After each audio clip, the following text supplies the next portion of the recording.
This is Jared Axelrod, and you are listening to a thank you. I just really want to thank you guys. I want to thank every single one of you who've listened to this podcast, who've enjoyed the world of Amperstam, who then went out and bought the graphic novel. I just want to thank you all.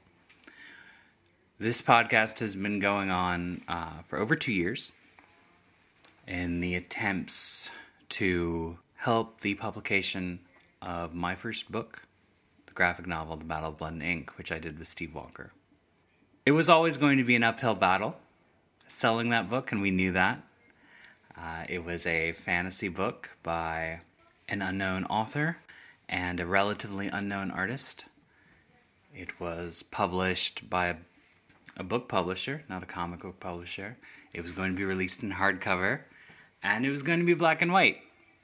And it had no superheroes in it. So, as a graphic novel, tough sell. And we realized from the beginning that an audience may not be out there for the book, and that if we wanted an audience to be out there for the book, that we would have to create one. And we did. It took a lot of work, and it paid off. I recently got the numbers for the first 2 months of sales of Battle of Blood and Ink, and they are astounding. Considering the obstacles we were up against, it's amazing. Even without that, it is a really good showing for a new book. And I just could not have done it without you guys. Every single one of you, everyone who's listened, everyone who came to the signings and the readings that we've had. I just had 2 readings, one in North Carolina, that was amazing, and one in Jersey as part of Wicked Fair. And it was just really wonderful to see the people there, and I really appreciate it. I don't like to use the word fan, because I don't consider you guys fanatics. But we're all kind of a community of people who, love this world. And I love the world, obviously, and so does Steve, and so do you guys. And so we're all connected in that way. That's really exciting and really awesome when I think about it. I'm smiling so big right now. Last year was a very difficult year for me. It probably shouldn't have been, because we saw the publication of this book, but there was so many other things, and if you're a long-time listener, you know some of the things I'm talking about. I have struggled with depression my entire life, and last year it kind of got the better of me. Not to the sense that I did anything that I regret now, thankfully, but it was a low point at the end of the year. Just the weight of everything that had happened kind of just came crashing down. And I'm crawling out of it now, and I'm given strength every time I think about those numbers. And I didn't want to think about numbers and sales in the terms of this book, because partly I was afraid of being disappointed, and partly because that's not what it's about. It's not about how many people read it and how many people buy it.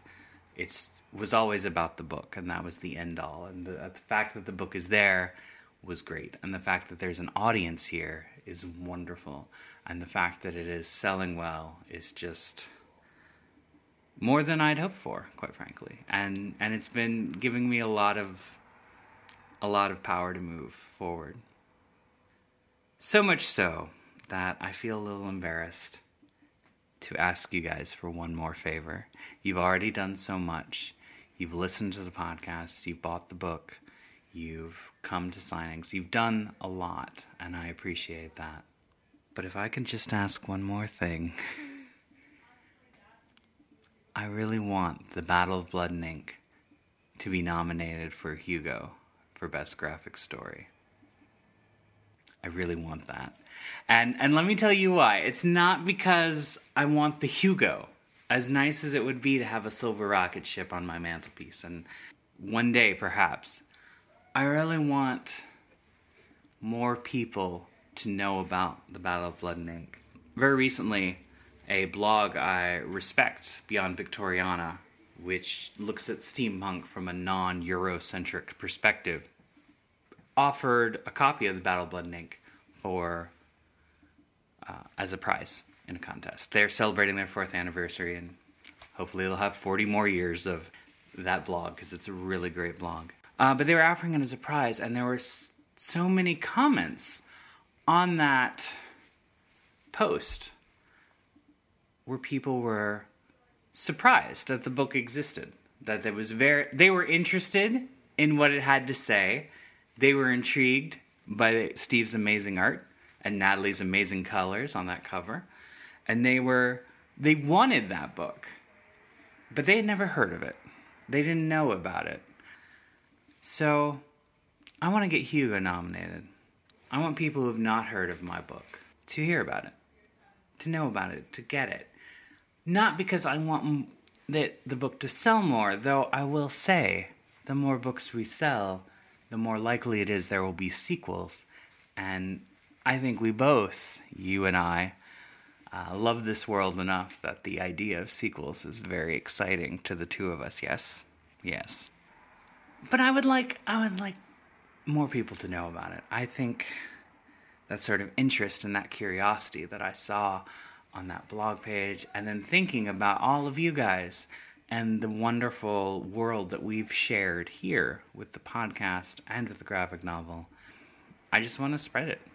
I want more people to read it. I want more people to enjoy it. I want more people to come into that world. And the easiest way to do that is to get nominated for one of the most prestigious awards in science fiction literature. I know it doesn't sound easy, but in fact it is. Because here's the deal. If you're going to Worldcon this year, which is Lone Star Con, they're hosting Worldcon. If you're going to that in Texas, you can vote for the Hugos. If you went to last year's Worldcon, which was in Chicago, I believe, you can vote for the Hugos this year. And if you're planning to go to next year's Worldcon, which is up in London, and very tempting to me personally, then you can vote for the Hugos. So that's a big percentage of people who can cast their vote. Also, if you pay the $60 participation fee and just want to vote for the Hugos and give the people who are running Worldcon this year a little extra kick in the pants, that's a great idea too, because it's expensive to run a convention. So that's 4 different ways that you can vote for the Hugos. And I'm not asking you to vote just for me. There's multiple places on the ballot that you can put Best Graphic Story. You can vote for me and any other comic that you think was brilliant this year. And there are tons. There's a lot of them. Not to mention the usual short story, novel, fan cast, and all the other great things that I'm not running for. But I have my theories on who should win those awards too. But I'm not campaigning for them. I'm campaigning for me, and I'm campaigning for Steve, and I'm campaigning for the Battle of Blood and Ink.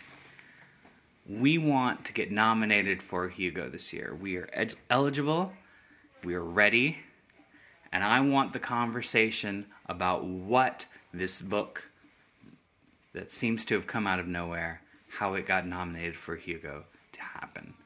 And I think we can do it. I think we can. I need you guys, but it can happen. And I think it's going to happen. So, to get you guys as excited as we are about the Hugos, we're going to do some exclusive Hugo content over the next couple weeks. March 10th is the deadline, so you got to get your vote in before then. But Steve and I are going to be reminding you via podcast communique and various other stuff planned.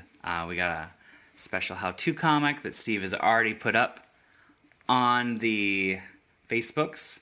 We've got videos in the works. I have an interview with Ursula Vernon, who is the previous winner, last year's winner, of the Hugo for Best Graphic Story for her amazing webcomic Digger. And I think we'll have a special Hugo edition of Jared and Steve Love Comics, where we talk about Digger and we talk about Girl Genius. And that's it.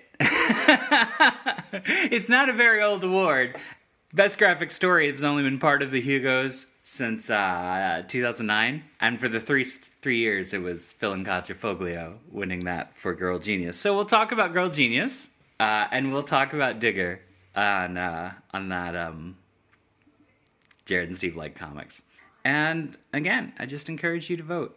You should vote anyway, because the Hugos are a fan vote award, and that's really awesome. So if you have an idea of what should be recognized as one of the best works in science fiction fantasy this year, then you should vote. And if you do vote, please, under Best Graphic Story, one of the multiple options you can put under there is The Battle of Blood and Ink by Jared Axelrod and Steve Walker. We all want to be on the same page here. So Battle of Blood and Ink, Jared Axelrod, Steve Walker, and hopefully we'll get a nomination out of this. And that'll be great.